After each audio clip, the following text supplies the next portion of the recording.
Proteómica en la salud. El proteoma está formado por todas las proteínas que se expresan a partir del genoma de un organismo. La proteómica es una rama de la genómica que estudia los proteomas, es decir, la identificación de proteínas, el conocimiento de su estructura primaria, la identificación de sus modificaciones posttraduccionales, su localización y la cuantificación de la expresión proteica. La principal herramienta de la investigación proteómica es la espectrometría de masas, aunque existen muchas otras técnicas de investigación. La más precisa es la espectrometría de masas. Actualmente la proteómica avanza a pasos agigantados, habiendo múltiples estudios a nivel mundial. En la gráfica se presenta la distribución de los continentes con más producción científica de proteómica, estando gran parte de estos estudios relacionados a los problemas más comunes de la población: cáncer, diabetes y enfermedades cardiovasculares, siendo el cáncer la enfermedad más estudiada. Aplicaciones de la proteómica en la salud. Como primera enfermedad tendremos al cáncer de mama. Un artículo denominado Perfil proteómico de exosomas secretados por células cancerosas de mama con potencial metastásico variable nos menciona que las células cancerosas liberan exosomas, los cuales están implicados en la progresión del cáncer y la metástasis, incluyendo la invasión, angiogénesis y la modulación inmune. Un análisis de proteómico comparativo de exosomas aislados de varias líneas de tumor de mama de ratón genéticamente relacionados con diferente propensión metastásica menciona que los exosomas metastásicos contienen proteínas de membrana como ceruloplasmina y metoderina, que podrían ayudar en la orientación de células de cáncer primario a sitios metastásicos específicos. El cáncer de mama representa aproximadamente el 15.8% de todas las muertes por cáncer en las mujeres. También tiene una propensión a metástasis en varios órganos, incluyendo los ganglios hepáticos, hueso, pulmón, hígado y cerebro. Recientemente se ha demostrado que subtipos en integrina en exosomas regulan el sitio distante de metástasis. Los exosomas provenientes de las células cancerosas altamente metastásicas pueden ser tomados por células distantes para promover un nicho de formación premetastásico. Para facilitar este proceso, los exosomas pueden llevar proteína de carga asociada al cáncer. En el estudio, los exosomas se aislaron a partir de los sobrenadantes de células de cáncer de mama cultivadas en medio empobrecido. Las líneas tumorales utilizadas en el estudio fueron no metastásico 67NR, débilmente metastásico 66CL4 o altamente metastásico 4T1 y 4T1.2. Mediante un inmunoblot usando proteínas marcadoras como TSG101, ALIPS y CD9, la cual se enriqueció en todos los exosomas en comparación con lisado de células de cáncer de mama. Los exosomas se sometieron a microscopía electrónica de transmisión, donde no hubo diferencias significativas en la morfología entre los diferentes exosomas. Un análisis de seguimiento de nanopartículas mostró que el pico promedio para todas las vesículas era de 101 a 116 nanómetros. Sin embargo, el número de partículas secretadas por las células metastásicas fue significativamente mayor. El análisis proteómico cuantitativo usando la herramienta de Furnish detectó 991 proteínas en común mediante un recuento espectral de etiqueta libre. La diferencia proteómica entre el exosoma 67NR, 4T1 y 4T1.2 radica en que 363 proteínas fueron enriquecidas en exosomas aislados de 4T1 en comparación con exosomas 67NR. Del mismo modo, 358 de las proteínas se enriquecen en exosomas aislados de 4T1.2 a comparación de los exosomas 67NR. Las células 4T1 fueron enriquecidas con proteínas implicadas en la migración celular, mientras que las 67NR fueron enriquecidas con proteínas de adhesión celular. En el inmunoblot confirmó un aumento en cTNNT1 y laminina alfa 5 en 67NR, mientras que las proteínas implicadas en la migración, tales como CDC42, queratina 14 y ITGB1, fueron enriquecidas en el exosoma 4T1. Al comparar los perfiles proteómicos entre los exosomas, se evidencian cambios en las enzimas implicadas en vías metabólicas, así como factores de crecimiento, factor angiogénico como la metoderina y proteínas. Finalmente, para entender si exosomas derivados de células metastásicas pueden estimular la migración en el cáncer, se realizó un ensayo de cicatrización de la herida en células con 67NR y 4T1, donde las células tratadas con exosomas 4T1 presentaron un cierre significativo de la herida, Estos datos sugieren que los citosomas secretados por las células metastásicas son enriquecidos con carga proteica asociada al cáncer y pueden influir en la migración del cáncer. En el presente estudio titulado Análisis proteómico que define taxonomía esquinasa específica para los subtipos de cáncer de mama, fue realizado en 2018 en la Universidad Carolina del Norte en Estados Unidos. Para tener una comprensión más completa del genoma integrado en los distintos tipos de cáncer de mama, luminal, enriquecido con el receptor 2D, factor de crecimiento epidérmico humano y triple negativo de tipo basal y bajo en claudina, se desarrollan métodos que utilizan perlas inhibidoras multiplexadas, junto con espectrometría de masas que tienen la capacidad de unirse e identificar un gran porcentaje de quinasas. Respecto al primer punto, se puede apreciar en las figuras A y B la evaluación y rendimiento de 6 perlas inhibidoras de quinasa, en el que CTX 0294885 y VI 16832 capturaron las quinasas más totales, 265 y 254 respectivamente, y las quinasas más singulares 32-29 respectivamente. En la figura C muestra que UNC 2147A presenta un perfil de enlace más exclusivo debido a que enriquece un menor conjunto distinto de quinasas. En la figura D, una gran proporción de las quinasas capturadas por MIB del 23 a 24% están poco estudiadas o mal caracterizadas, color verde. En la figura E se evidencia la identificación de 381 quinasas en las 4 líneas celulares, incluidas 346 proteínas quinasas y 35 quinasas metabólicas. De estas proteínas quinasas, 142 son poco estudiadas. En la figura 1, cada línea celular representa los diferentes subtipos de cáncer de mama que muestra un perfil de quinoma único. Solo se muestran las quinasas con el mayor número de péptidos identificados en cada línea celular. El tamaño del círculo es proporcional al número de péptidos identificados. En cuanto al segundo punto, la figura A mostró los lisados celulares que recorren la composición de 6 perlas con análisis de cromatografía líquida y espectrometría de masas. En la figura G se aprecian los perfiles de quinasas seleccionadas, la fila superior, y poco estudiadas, la fila inferior, a través de subtipos de cáncer de mama. Respecto al tercer punto, la figura D representó los perfiles representativos de los genes en barras de color naranja y conteos de ARN mensajero en las barras azules, que muestran un alto y poco comportamiento correlacionado respectivamente entre los dos conjuntos de datos, por lo que la actividad de unión a la quinasa MIB es independiente del nivel de expresión de ARN mensajero. En cuanto al cuarto punto, la figura F mostró las gráficas del análisis de componentes principales de las muestras de tumores con PC1 y PC2. Representan el 58,4% y el 16,1% de la variancia respectivamente. Los tumores TNBC triple negativo son azules y los tumores enriquecidos con HER2 son rosados. Por los perfiles de los quinomas definen con precisión las biopsias de tumores. Respecto al quinto punto, la figura A representó la red de interacción compilada y espectral agrupada proteína de fuentes de las 246 de las 254 quinasas analizadas en el conjunto de datos de la línea celular. Nodos verdes representan quinasas poco estudiadas, mientras que los nodos grises y azules representan quinasas bien caracterizadas. Los triángulos son quinasas que también se encuentran en las características distintivas. Finalmente, al sexto punto, la figura A mostró las curvas de crecimiento para HCC 1806 más trametinib, SUM 159 más trametinib, SKBR3 más lapatinib y MCF7 más buparlisib.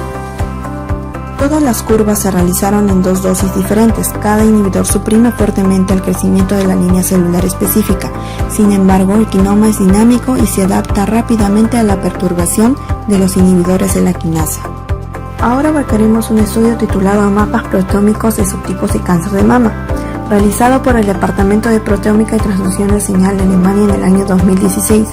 Si bien el análisis de cáncer de mama en todo el sistema casi siempre ha aplicado el análisis de ARN y ADN mediante microarrays y técnicas de secuenciación, se están desarrollando notables tecnologías proteómicas que permiten un perfil más profundo de muestras clínicas con mayor precisión de identificación y cuantificación. Para ello el procedimiento inicia por el montaje de la muestra, la preparación de la muestra, el procesamiento de proteínas y péptidos, el análisis computacional, análisis bioinformático y el análisis de clasificación. Hay tres principales tipos de cáncer de mama clásicos que se van a definir por la expresión del receptor de estrógeno, el receptor de progesterona y el receptor de factor de crecimiento epidérmico. Para este estudio se analizaron 40 tumores de seno positivo luminar, HER2 positivos y triple negativos para el receptor de estrógeno. Luego se analizó el perfil proteómico, donde la figura 1 representa el flujo de trabajo que incluyó la combinación de la mezcla supercina con muestras de tumores, seguida de la digestión con tricina, fraccionamiento de péptidos y el análisis. En la figura 2 podemos identificar la distribución de la relación entre el proteoma tumoral y la mezcla superciliar, y la figura 3 muestra un gráfico con el número de proteínas identificadas y cuantificadas en cada muestra de tumor. En esta imagen vemos la agrupación jerárquica de correlaciones de Pearson de muestras de cáncer de mama, que muestra una gran diversidad entre las muestras de tumores con solo una agrupación parcial de muestras del mismo subtipo clásico. Ahora examinamos si los datos de proteómicas capturan diferencias entre los subtipos de cáncer de mama. Por ejemplo, en los gráficos A, B y C muestran que las firmas moleculares que difieren un subtipo con respecto a los otros dos subtipos se muestran en naranja, mientras que las categorías que difieren solo entre dos subtipos se muestran en azul o verde. Entonces, los datos proteómicos pueden segregar las muestras de tumores en los subtipos intrínsecos que se establecieron utilizando los datos de ARN mensajero. Según la firma PAM50, esto es posible, ya que determina el subtipo de tumor en función de los niveles de expresión de ARN mensajero de 50 proteínas. Y las interacciones proteína-proteína. En la figura vemos una red de interacción proteína-proteína que muestra niveles de expresión más altos de múltiples proteínas en tumores ER-PR en relación con los otros dos subtipos. Esta red muestra un leve aumento en los múltiples componentes de la cadena de transporte de electrones. Por lo tanto, la red de metabolismo energético revela marcadas diferencias entre subtipos y apunta a la utilización y síntesis de diferentes metabolitos para respaldar el crecimiento y la supervivencia de cada uno de los subtipos.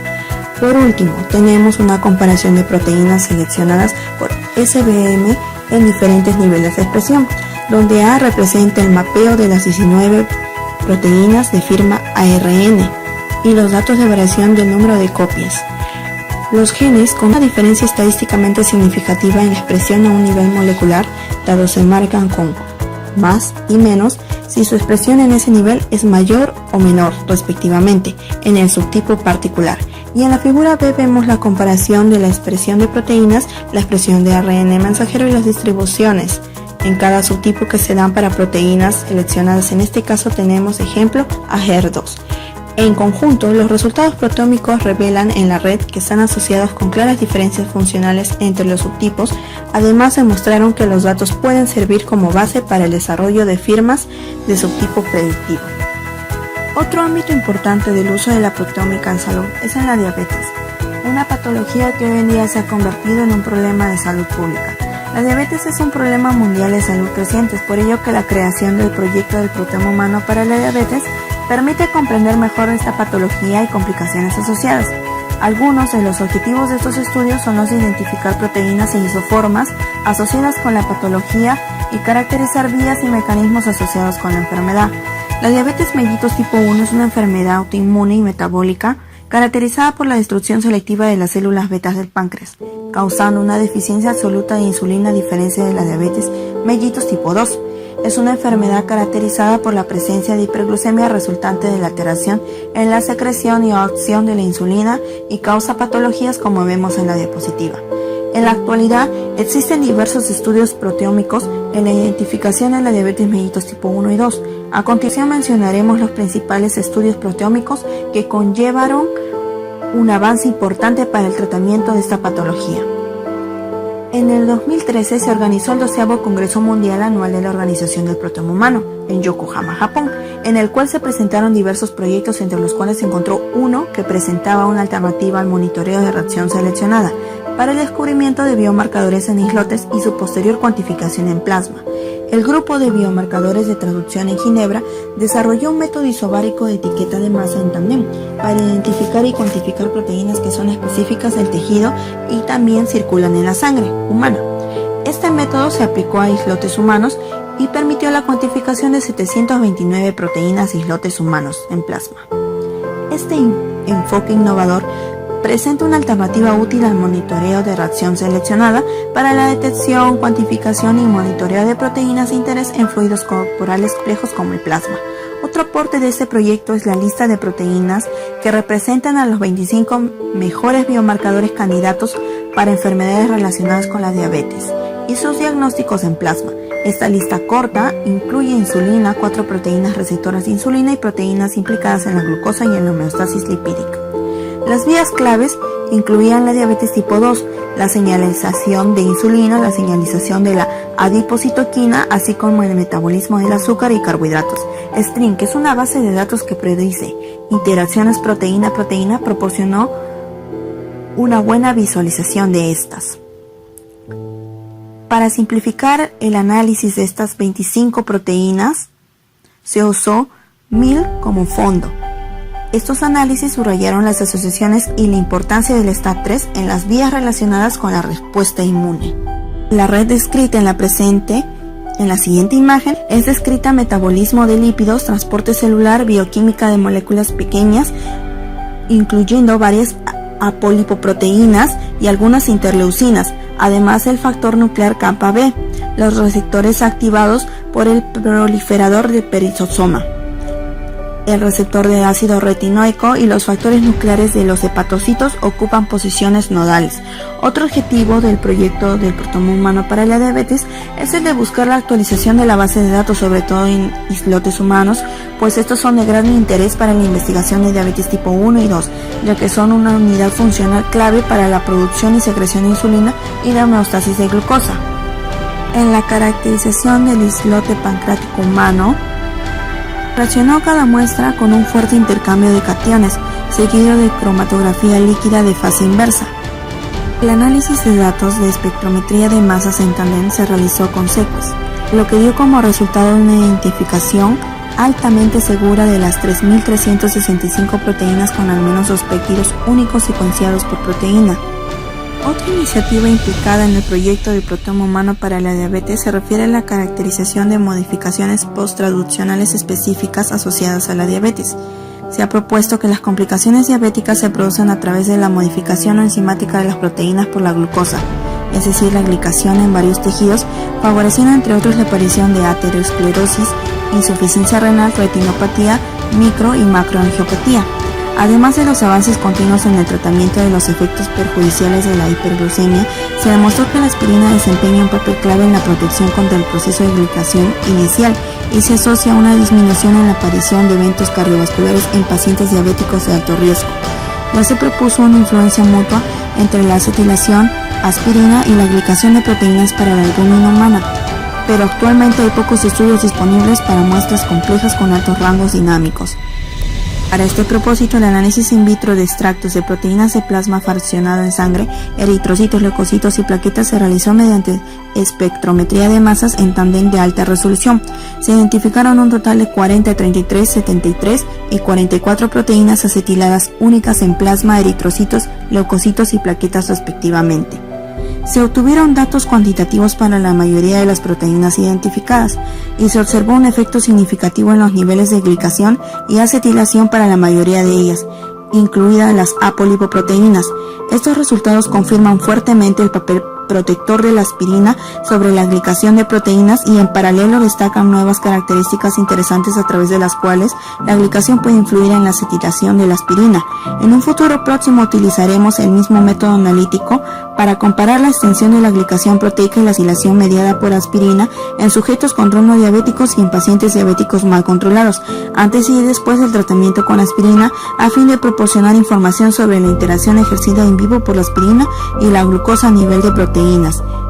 Al mismo tiempo, ofrecer una alternativa para la caracterización de nuevos marcadores potenciales de control glucémico, además de la hemoglobina glicosilada de uso común.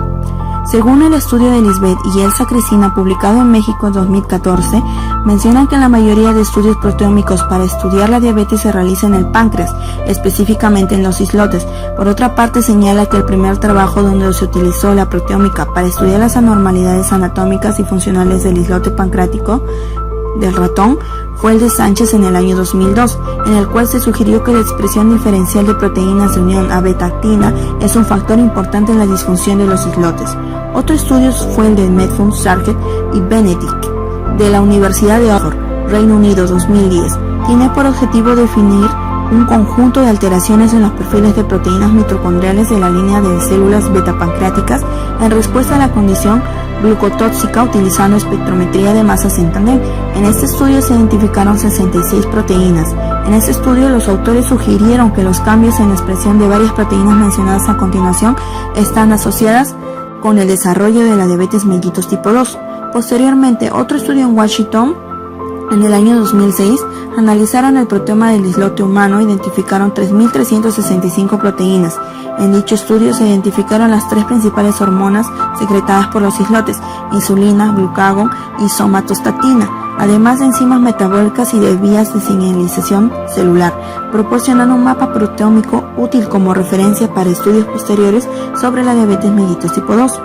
Un estudio realizado por Michael Eberhardson, Michael Goranson y Peter Bernstein en el año 2006 tiene por objetivo encontrar e identificar proteínas séricas que se expresan de manera diferente en personas con tolerancia normal a la glucosa, en comparación con individuos con diabetes mellitus tipo 2.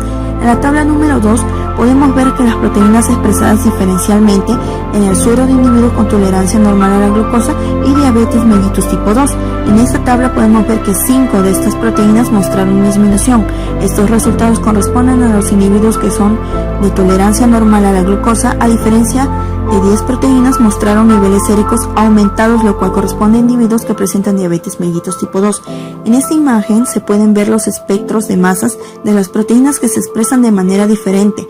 Los espectros verdes son individuos con tolerancia normal a la glucosa y los espectros rojos son individuos con diabetes mellitus tipo 2. Esto quiere decir que hay proteínas séricas que se expresan de manera diferente en personas que presentan diabetes mellitus tipo 2 pueden servir como biomarcadores a tener en cuenta posteriormente. La diabetes mellitus gestacional es el desarrollo de intolerancia a la glucosa en mujeres después de las 20 semanas de gestación. Varios estudios han reportado la expresión anormal de diferentes proteínas involucradas en el mecanismo de la glucosa y los lípidos. Por tanto, se cree que las redes complejas de varias vías contribuyen al mantenimiento y al establecimiento de la enfermedad. El primer estudio para identificar proteínas séricas, 3 marcadores proteicos desregulados incluyendo aptoglobina, proteína SMG8 y el factor inductor de apoptosis 1, se identificaron indicando su asociación con diabetes mellitus gestacional. Las apolipoproteínas fueron potenciales marcadores en el plasma de las pacientes, ya que las dos proteínas variaron considerablemente en su concentración entre pacientes sanos y con diabetes mellitus gestacional. Mencionar que el aumento del nivel de ApoC3 se asocia con dislipidemia, una condición que se encuentra a menudo en las mujeres con diabetes mellitus gestacional. Dos biomarcadores, clusterin e isoforma 1 del precursor de la cadena alfa del fibrinógeno, se vinculó con éxito al aumentar la intolerancia a la glucosa. Desafortunadamente, el descubrimiento de biomarcadores ideales con una sensibilidad, especificidad y la reproducibilidad para la identificación de mujeres en riesgo de desarrollar diabetes mellitus gestacional sigue siendo un desafío. El origen étnico y la edad gestacional en este caso debe considerarse estrictamente, ya que estos son factores que influyen en los hallazgos considerablemente y por lo tanto los biomarcadores predichos no pueden ser universalmente aceptados. El embarazo normal se asocia con cambios en los sistemas de coagulación y fibrinolíticos. Como es bien sabido, el factor de coagulación 8 aumenta durante el embarazo y la actividad del sistema fibrinolítico está relativamente inhibida en pacientes diabéticos. El estrés oxidativo se ha implicado en la patogénesis y el desarrollo de complicaciones de la diabetes en el embarazo. Mieloperoxidasa, una proteína hemoliberada por los leucocitos, desempeña un papel crucial en el estrés oxidativo y la inflamación en el nivel celular. La paroxonasa y la arilesterasa son eliminadores de radicales libres endógenos que actúan conjuntamente para unirse a lipoproteínas de alta densidad y lipoproteínas de baja densidad. En este estudio, los niveles de mieloperoxidasa y suero paroxonasa arilesterasa 1 se encontraron elevados en el suero de mujeres con diabetes mellitus gestacional posteriormente desarrollada. Especulamos que el aumento de los niveles de estas proteínas podría ser una respuesta compensatoria al aumento de estrés oxidativo. La enfermedad cardiovascular es la principal causa de muerte en todo el mundo. Este es un trastorno complejo que describe afecciones fisiopatológicas del corazón y de los vasos sanguíneos, incluyendo enfermedades como la de las arterias coronarias, insuficiencia cardíaca, infarto de miocardio, etc. Su etiología es compleja y existen diferentes factores responsables de la patología observada. Dentro de estos, los cambios proteómicos son probablemente la causa de la mayoría de las enfermedades no transmisibles. El análisis del proteoma proporciona información sobre los cambios globales en las proteínas que pueden estar asociados con los cambios moleculares en la enfermedad. Entonces, el análisis del proteoma puede brindar orientación sobre las estructuras moleculares a las que se debe dirigir en la terapia, es decir, la diana molecular, una información que generalmente no se puede obtener de la histología. Las dos rutas principales que sigue la proteómica clínica son 1. Descubrimiento de biomarcadores y 2. Medicina de sistemas hacia enfermedades de modelado. En el primero se requiere la identificación de distintos biomarcadores potenciales que luego se verifican y anteriormente se aplican en el entorno clínico apropiado. El enfoque de la medicina de sistemas aprovecha la amplitud de los datos, incluyendo fuentes bibliográficas con el objetivo de modelar molecularmente las enfermedades y predecir estructuras claves.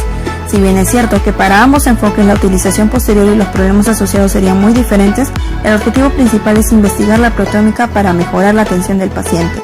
Una gran cantidad de fuentes biológicas que incluyen tejido arterial, tejido cardíaco, secretoma tisular, sangre, orina, células circulantes y plaquetas ya se han utilizado para investigar las alteraciones del proteoma en la enfermedad. El análisis de estos proteomas a través de los enfoques de proteómica global y proteómica dirigida hará posible la identificación de nuevos biomarcadores candidatos para un mejor manejo de la enfermedad. Muestras para el análisis proteómico en enfermedades cardiovasculares. Las muestras utilizadas se clasifican básicamente en 3: tejido, proteoma subcelular, fluidos biológicos, células circulantes y vesículas extracelulares. En el caso, los explantes de tejidos obtenidos directamente de arterias sanas y enfermas se cultivan y su sobrenadante, que está enriquecido en proteínas secretadas, se utiliza para el análisis proteómico. La mayoría de los estudios subcelulares en el campo de la proteómica cardiovascular se centran en el análisis de los proteomas de la matriz extracelular y mitocondrial. Algunos desafíos técnicos respecto a estos análisis son la insolubilidad y las modificaciones posttraduccionales extensos de las proteínas y su baja abundancia en comparación con la gran cantidad de proteínas celulares o plasmáticas. Así pues, la remodelación de este tipo de análisis se ha descrito en la insuficiencia cardíaca y la fibrosis cardíaca. Los fluidos biológicos como el suero, el plasma, la orina son ideales para la detección de biomarcadores porque son de fácil acceso. Biomarcadores proteómicos en enfermedades cardiovasculares. Biomarcadores a nivel tisular. Los resultados de la proteómica tisular pueden permitir generar hipótesis sobre biomarcadores circulantes. Es por ello que hay estudios que para la identificación de biomarcadores están a nivel de los tejidos. Por ejemplo, en la tabla presentada podemos ver de forma resumida la muestra biológica, la patología, la técnica proteómica utilizada y los potenciales biomarcadores encontrados. Por ejemplo, tenemos como potencial biomarcador en insuficiencia cardíaca crónica a nivel de tejido cardíaco a troponina 1. En este caso, nos muestra que presenta una modificación posttraducional, que es la fosforilación. Además que la técnica que usaron para su estudio y detección fue la cromatografía de afinidad y la espectrometría de masas de alta resolución, y así tenemos muchos ejemplos más. En el tejido arterial profundizaremos un poco más en los biomarcadores proteómicos a nivel de los tejidos antes mencionados. A nivel de tejido arterial, la placa aterosclerótica puede contener información proteómica sobre algunas alteraciones moleculares. Clegin y colegas investigaron el proteoma de la placa aterosclerótica carotidia mediante espectrometría de masas con un seguimiento de 3 años. Con este enfoque, la osteopontina se identificó como biomarcador de la placa inestable potencial y se concluyó que los niveles de osteopontina eran altos de las placas ateroscleróticas y podrían ser un pronóstico de la aparición de alteraciones cardiovasculares. Por otra parte, Howe y colegas estudiaron proteínas fraccionadas de las placas ateroscleróticas carotidias humanas, donde destacaron 3 proteínas: la mieloperoxidasa, la cadena gamma del fibrinógeno y la cadena beta del fibrinógeno, como posibles biomarcadores. Tejido cardíaco. El número de estudios proteómicos como es el tejido del corazón humano es bajo debido a las dificultades obvias en el muestreo. Un estudio realizado por Kakimoto y colegas incluye el análisis proteómico del tejido cardíaco humano obtenido en casos de muerte súbita por infarto agudo de miocardio. Encontraron niveles elevados de la proteína sarcoplásmica, sorbin y el dominio SH3 que contenía proteína 2. En la miocardio infartada, asimismo, determinaron un aumento de los niveles de proteína 2 en el suero de pacientes, que indica su potencial para ser utilizado como biomarcador. Secretómetro. La ventaja de utilizar el secretoma tisular en lugar del proteoma tisular completo, que es el secretoma, puede reflejar la condición in vivo con complejidad reducida. Los primeros estudios revelaron una reducción significativa del inductor débil del factor de necrosis tumoral soluble de la apoptosis en los sobrenadantes de la placa carotidia, descrita en la insuficiencia cardíaca crónica, en la enfermedad de la arteria periférica y en la enfermedad de la arteria coronaria. De este modo se ha sugerido que el potencial del inductor débil del factor de necrosis tumoral soluble de la apoptosis como biomarcador pronóstico. El secretoma de la placa carotidia también se ha estudiado, y entre las 31 proteínas secretadas diferencialmente a partir de las placas se confirmó una concentración significativamente mayor de homospondina 1 y vitamina D en sujetos ateroscleróticos en comparación con los controles. Biomarcadores en la orina. La proteómica a nivel de la orina se ha aplicado en múltiples estudios, también en el contexto de la enfermedad cardiovascular, como se puede observar en la tabla presentada. Howe y colegas, a través de una electroforesis en gel diferencial de fluorescencia bidimensional, analizaron extractos de proteínas urinarias de pacientes con insuficiencia cardíaca congestiva y también de pacientes sanos. Entre las 20 proteínas detectadas diferencialmente, se seleccionó ORM1 en base al análisis bioinformático para una verificación adicional mediante un análisis de transferencia Western y ELISA. Los autores concluyeron que los niveles elevados de ORM1 pueden utilizarse como posibles novedosos biomarcadores urinarios para la detección temprana de insuficiencia cardíaca crónica. Biomarcadores en el plasma. El plasma es uno de los principales fluidos biológicos que se emplean en la búsqueda de biomarcadores en la enfermedad cardiovascular, debido a su disponibilidad y su proximidad al órgano afectado, como son corazón y vasos. Los biomarcadores proteicos en el plasma se usan con dos fines, de diagnóstico y pronóstico. En lo que respecta al diagnóstico, se ha identificado el péptido natriurético del cerebro para el diagnóstico de la insuficiencia cardíaca congestiva y la troponina 1 y troponina T en situaciones de infarto agudo al miocardio. Los biomarcadores de pronóstico se dirigen al screening de riesgo cardiovascular, y estos son la apolipoproteína B100 y apolipoproteína A. Biomarcadores en plaquetas. En el análisis del proteoma de plaquetas se menciona un estudio en el cual compararon el proteoma plaquetario entre pacientes con síndrome coronario agudo y pacientes con enfermedad coronaria. Las proteínas involucradas con el citoesqueleto celular, como beta-tubulina, los isótopos 1 y 2 de alfa-tubulina, vinculina, bimentina, así como proteínas relacionadas con el ciclo de la glicólisis, por ejemplo la lactato deshidrogenasa y piruvatoquinasa, y además el protosoma subunidad beta tipo 1, se encontraron significativamente reducidos en las plaquetas de los pacientes con síndrome coronario agudo. Biomarcadores en células circulantes. Es importante recordar que las células circulantes juegan un rol importante en la fisiopatología de la enfermedad cardiovascular. Por ejemplo, los neutrófilos polimorfos nucleares se encuentran muy relacionados a la fisiopatología de la progresión del aneurisma de la aorta abdominal. Por ello, en la búsqueda de biomarcadores para la enfermedad mencionada, Ramos Mozo y colaboradores identificaron una menor actividad de la catalasa en los neutrófilos polimorfos nucleares de pacientes que padecían aneurisma de la aorta abdominal. Así también, Blechever desarrolló un perfil proteómico de granulocitos en pacientes con oclusión coronaria crónica. Se identificaron alrededor de 57 proteínas, dentro de las cuales principalmente se mencionan a la proteína bactericida, que incrementa la permeabilidad, ficolin 1, proteína cristalina de Charcot-Leyden, gránulo de eosinófilos, la proteína básica principal y la neurotoxina derivada de eosinófilos. Entre estas 5 proteínas se propuso la proteína bactericida, que incrementa la permeabilidad en granulocitos circulantes, como un biomarcador prometedor para estenosis coronaria arteriosclerótica severa. Un punto que también es importante son los factores que tienen un impacto en los biomarcadores cardiovasculares: la edad y la etnia. Son factores a considerar. En un estudio de la Clínica Mayo, en la cual midieron niveles circulantes de 47 candidatos marcadores de enfermedad cardiovascular en varones y mujeres de origen afroamericano y blancos no hispanos, sus resultados indicaron que la etnia afroamericana está muy relacionada con niveles altos de marcadores inflamatorios, leptina, péptidos, antidiuréticos, vasoconstrictores y bajos niveles de adiponectina. También reportaron que el género femenino está asociado con niveles altos de marcadores inflamatorios, adipoquinas, lipoproteínas y marcadores de calcificación y trombosis. La hemodiálisis también es un aspecto a tomar en cuenta. Por ejemplo, el análisis proteómico plasmático de la fracción de HDL permite la identificación de biomarcadores de riesgo cardiovasculares en pacientes con enfermedad renal en estado terminal y que reciben hemodiálisis.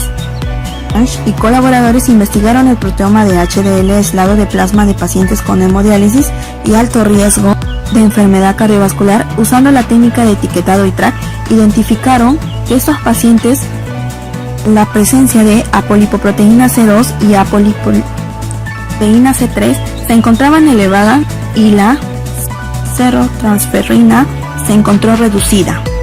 En términos generales, la proteómica es una herramienta muy importante y útil en la comprensión de los mecanismos moleculares que subyacen a las diferentes enfermedades cardiovasculares. Existen factores como la edad, etnia, hemodiálisis que tienen un impacto en los biomarcadores de enfermedad cardiovascular. Asimismo, se resalta que los paneles de biomarcadores son superiores a los biomarcadores individuales. Y por último, la verificación de los resultados proteómicos en las investigaciones cobran relevancia, puesto que ello permitiría su aprobación por entidades regulatorias y por ende su aplicabilidad clínica, que es la finalidad de la búsqueda de biomarcadores.